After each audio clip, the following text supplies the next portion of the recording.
Students welcome to my class. Students आज का हमारा चैप्टर है चैप्टर नंबर 10 गैशियस एक्सचेंज और इसका टॉपिक हमने स्टार्ट किया हुआ है रेस्पिरेटरी डिसऑर्डर्स। लास्ट क्लास में हमने एम्फीसीमा के बारे में बात की थी।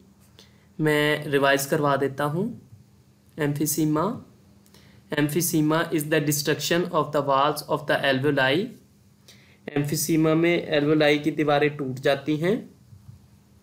It results in larger sacs but with less surface area for gaseous exchange. इससे एल्वोलाई के सैक्स बड़े हो जाते हैं मगर गैसों का तबादला करवाने वाली जगह का सतही रकबा कम हो जाता है। As lung tissue breaks down the lungs do not come back to their original shape after exhalation.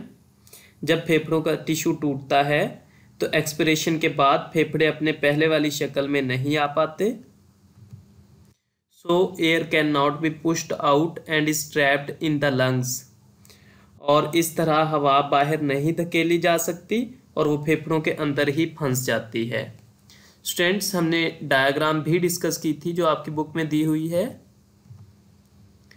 तो इसमें हमने बात कर ली थी कि जो आपका लेफ्ट एल्वोलाई आपको यहाँ पे नज़र आ रहा है ये नॉर्मल है, इसमें एम्फीसीमा नहीं है। लेकिन जो राइट एल्वोलाई है ये एम्फीसीमा से अफेक्ट हुआ पड़ा है, यानी कि इसमें एल्वोलाई की दीवारें टूट गई हैं।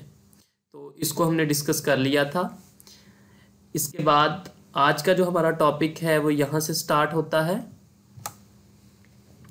The symptoms of emphysema include. Emphysema की अलामात सबसे पहले है शॉर्टनेस ऑफ ब्रीथ, सांस में तंगी, फटीग थकावट, रिक्योरेंट रेस्पिरेटरी इन्फेक्शंस बार बार होने वाले रेस्पिरेटरी इन्फेक्शंस, वेट लॉस वज़न में कमी। तो स्टूडेंट्स ये कुछ अलामात थी जिनसे आपको पता चलेगा कि एम्फीसीमा हुआ पड़ा है। By the time the symptoms of emphysema appear the patient has usually lost 50 to 70% of his और हर लंग टिश्यू। वो कह रहा है कि जब एम्फीसीमा की अलामात ज़ाहिर होना शुरू होती हैं तो इस वक्त तक अमूमन मरीज़ अपने फेफड़ों का 50% से 70% तक टिश्यूज़ खो चुका होता है। The level of oxygen in blood में get so low that it causes serious complications. खून में ऑक्सीजन की सतह इतनी गिर सकती है कि इससे बड़ी पेचीदगियाँ पैदा हो सकती हैं। तो स्टूडेंट्स आज हमने बात की कि एम्फीसीमा की अलामात कौन सी हैं। तो अलामात में हमने सबसे पहले देखा शॉर्टनेस ऑफ ब्रीथ यानी कि सांस में तंगी, फिर हमने बात की फटीग थकावट, बार बार होने वाले रेस्पिरेटरी इन्फेक्शंस और वज़न में कमी।